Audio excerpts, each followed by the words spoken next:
taunya itu, Bapak Ibu yang dirahmati Allah? Nah, ini saya buka pelan-pelan. Pertama, ya, kisah yang paling banyak menghiasi Quran itu, Bapak Ibu, adalah kisah Nabi Musa. Nabi Musa adalah nabi yang namanya paling banyak disebut di dalam Quran. Yang paling banyak kedua disebut dalam Al-Quran sebetulnya siapa tahu nggak, Bapak Ibu? Fir'aun, Pak. Fir'aun itu terbanyak kedua. Nabi Musa disebut 136 kali dalam Al-Quran. Fir'aun 74 kali disebut dalam Al-Quran. Nabi Ibrahim 68 kali disebut dalam Al-Quran. Ini semua kisah. Ya, kisah. Nah, artinya nih, pasti ada maksudnya dong. Kenapa Allah mengetengahkan Nabi Musa sebagai nama terbanyak di dalam Al-Quran disebut, ya kan? Untuk kita belajar kan, Bapak Ibu yang dirahmati Allah. Nah, singkat cerita, doa ayat yang sering kita dengar dari kecil sehingga membentuk kesadaran kita yang kurang tepat itu. Saya langsung aja pakai to the point ya. Kurang tepat itu tentang rasa syukur. Bahwa rasa syukur kurang tepat apa? Kurang tepat karena kita berpikir bahwa syukur itu hanya sesuatu enak. Kita sehat, bersyukur. Kita duit ada, bersyukur. Pertanyaannya, kalau Anda sakit, apa Anda nggak harus bersyukur? Justru berkali-kali lipat kita harus bersyukur saat kita sakit. Nah, itu kenapa tuh? Karena itu jalan untuk sembuh. Oh. Kita syukur dalam nikmat. Terus kalau kita kesulitan keuangan, bingung cari kesana sini kesana segala macam hutang ini itu bla bla bla. Jawabannya syukur. Syukur. Nanti saya jelaskan gimana cara bersyukur, Ustaz. Namanya orang kita lagi sakit, nah kan gitu ya. Gimana mau bersyukur? Uang lagi nggak ada, duit lagi nggak ada, dikejar-kejar utang dan lain sebagainya. Gimana bersyukur? Ini paradigma yang tertanam selama ini yang keliru dari rasa syukur, dari kata syukur. Consciousness yang keliru tadi seperti Chambermaid tadi itu. Gitu ya. Padahal syukur itu bukan begitu ya.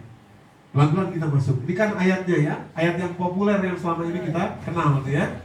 Kalimat Allah yang sering saya setidaknya dengar itu mulai dari sini doang deh.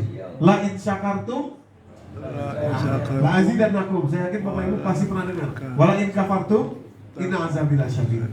Yang tidak pernah dijelaskan mungkin ya, saya nggak tahu apakah mungkin Bapak Ibu ada yang sudah tahu. Yang tidak pernah dijelaskan adalah ayat ke-7 dari surat Ibrahim ini adalah pidato Nabi Musa yang tidak lepas dari ayat ke-6, 7 dan 8. 6, 7, 8. Ini adalah pidato Nabi Musa yang disampaikan beliau. Pidato ini disampaikan oleh Nabi. Sebentar ya, sebelum saya ke sana. Ini Bapak Ibu, wawu ini ayat ke-7 ini kan ada wawunya ya. Wawu ini namanya wawu aqtof. Ya, dalam kaidah tafsir namanya wawu aqtof. Wawu aqtof itu artinya sederhananya sambungan dari yang sebelumnya. Ya, makanya ada wawu di sini. Ya. Jadi nggak boleh dipisah. 6, 7, 8 nggak boleh dipisah. Ya. Nah, pidatonya dari 6. Walaupun dari 5 juga sebetulnya masih berkaitan tapi bukan bentuk pidatonya. Pidatonya dari 6, ayat 6. Pidato ini Bapak Ibu disampaikan oleh Nabi Musa di mana? Di tengah-tengah padang pasir, namanya padang pasir Tih.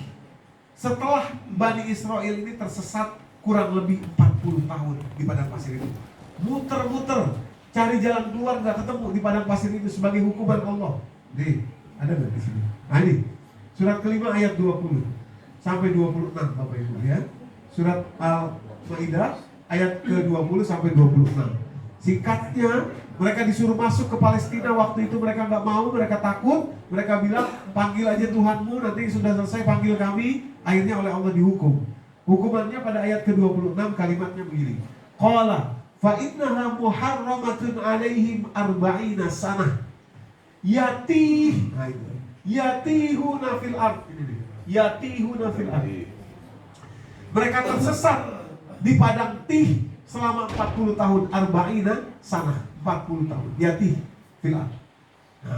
Padang pasir Tih itu Bapak Ibu simbol buat kita. Padang pasir Tih itu adalah padang pasir yang terletak di antara Mesir, tempat Bani Israel, dan Palestina.